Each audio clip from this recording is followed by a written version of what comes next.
وَلَقَدْ يَسَّرْنَا الْقُرْآنَ لِلذِّكْرِ فَهَلْ مِن مُّدَّكِرٍ صل على سيدنا ومولانا محمد وعلى آله وصحبه وبارك وسلم. اعوذ باللہ من الشیطان الرجیم، بسم اللہ الرحمن الرحیم۔ السلام علیکم۔ امید ہے کہ آپ لوگ سب خیر و عافیت کے ساتھ ہوں گے۔ اللہ تعالی ہم سب کو خیر و عافیت کے ساتھ اپنے حفظ و امان میں رکھے۔ آج ہم سورہ بقرہ کی آیت نمبر 7 سے آیت نمبر 9 کا ترجمہ اور تفسیر پڑھیں گے۔ تو آئیے شروع کرتے ہیں۔ اعوذ باللہ من الشیطان الرجیم، بسم اللہ الرحمن الرحیم۔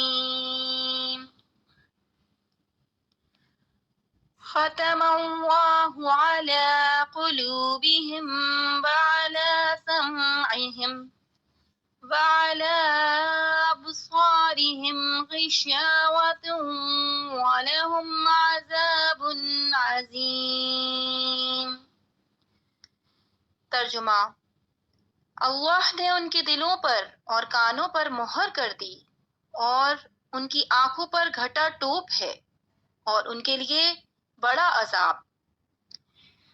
ارشاد فرمایا کہ ان کافروں کا ایمان سے محروم رہنے کا سبب یہ ہے کہ اللہ تعالیٰ نے ان کے دلوں اور کانوں پر مہر لگا دی ہے، جس کی بنا پر یہ حق سمجھتے ہیں، نہ حق سن سکتے ہیں اور نہ ہی اس سے نفع اٹھا سکتے ہیں، اور ان کی آنکھوں پر پردہ پڑا ہوا ہے، جس کی وجہ سے یہ اللہ تعالیٰ کی آیات اور اس کی وحدانیت کے دلائل نہیں دیکھ سکتے، اور ان کے لیے آخرت میں بہت بڑا عذاب ہے۔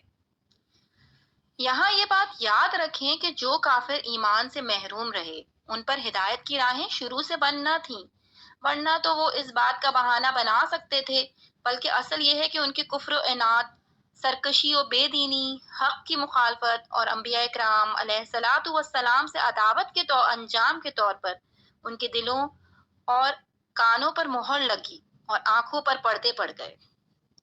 آیت نمبر 8: وَمِنَ النَّاسِ مَن يَقُولُ آمَنَّا بِاللَّهِ وَبِالْيَوْمِ الْآخِرِ وَمَا هُمْ بِمُؤْمِنِينَ۔ ترجمہ: اور کچھ لوگ کہتے ہیں کہ ہم اللہ اور پچھلے دن پر ایمان لائے اور وہ ایمان والے نہیں۔ اب یہاں سے لے کر آیت نمبر 20 تک منافقوں کا حال بیان کیا جا رہا ہے، جو کہ اندرون خانہ کافر تھے اور اپنے آپ کو مسلمان ظاہر کرتے تھے۔ اس آیت کا خلاصہ یہ ہے کہ کچھ لوگ اپنی زبانوں سے اس طرح کہتے ہیں کہ ہم اللہ تعالیٰ پر اور آخرت کے دن پر ایمان لے آئے ہیں، حالانکہ وہ ایمان لانے والے نہیں ہیں، کیونکہ ان کا ظاہر ان کے باطن کے خلاف ہے، بلکہ حقیقت یہ ہے کہ وہ منافق ہیں۔ اس آیت سے یہ معلوم ہوا کہ جب تک دل میں تصدیق نہ ہو اس وقت تک ظاہری اعمال مومن ہونے کے لیے کافی نہیں۔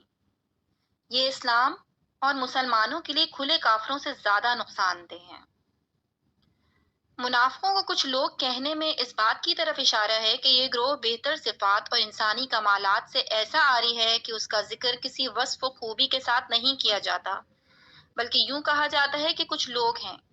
اسی لیے انبیاء کرام علیہ الصلاۃ والسلام کو محض انسان یا صرف بشر کے لفظ کے ذکر کرنے میں ان کے فضائل و کمالات کے انکار کا پہلو نکلتا ہے، لہٰذا اس سے اجتناب لازم ہے۔ جبکہ مسلمان انبیاء کرام علیہ الصلاۃ والسلام کا تذکرہ عظمت الشان سے کرتے ہیں۔ آیت نمبر 9: يُخَادِعُونَ اللَّهَ وَالَّذِينَ آمَنُوا وَمَا يَخْدَعُونَ إِلَّا أَنفُسَهُمْ وَمَا يَشْعُرُونَ۔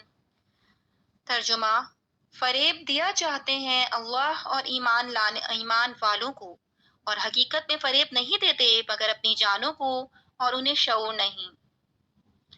اللہ تعالیٰ اس سے پاک ہے کہ کوئی اسے دھوکہ دے سکے، وہ تمام پوشیدہ باتوں کا جاننے والا ہے۔ یہاں مراد یہ ہے کہ منافقوں کے طرز عمل سے یوں لگتا ہے کہ وہ خدا کو فریب دینا چاہتے ہیں یا یہ کہ خدا کو فریب دینا یہی ہے کہ وہ رسول اللہ صلی اللہ علیہ وسلم کو دھوکہ دینا چاہتے ہیں، کیونکہ حضور پرنور صلی اللہ علیہ وآلہ وسلم اللہ تعالیٰ کے نائب اور خلیفہ ہیں، اور انہیں دھوکہ دینے کی کوشش گویا خدا کو دھوکہ دینے کی طرح ہے۔ لیکن چونکہ اللہ تعالیٰ نے اپنے حبیب صلی اللہ علیہ وآلہ وسلم کو منافقین کے اندرونی کفر پر مطلع فرمایا، تو یوں ان بے دینوں کا فریب نہ خدا پر چلے، نہ رسول پر، اور نہ مومنین پر، بلکہ در حقیقت وہ اپنی جانوں کو فریب دے رہے ہیں، اور یہ ایسے غافل ہیں کہ انہیں اس چیز کا شعور ہی نہیں۔ اس آیت سے معلوم ہوا کہ ظاہر و باطن کا تضاد بہت بڑا عیب ہے۔ جس آدمی کے قول و فعل اور ظاہر و باطن میں تضاد ہوگا تو لوگوں کی نظر میں وہ سخت قابل نفرت ہوگا۔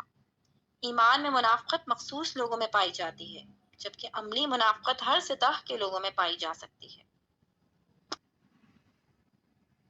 آج ہم نے سورہ بقرہ کی آیت نمبر 7 سے آیت نمبر 9 کا ترجمہ اور تفسیر پڑھا۔ اللہ تعالیٰ اس کو اپنی بارگاہ میں قبول فرمائے، آمین۔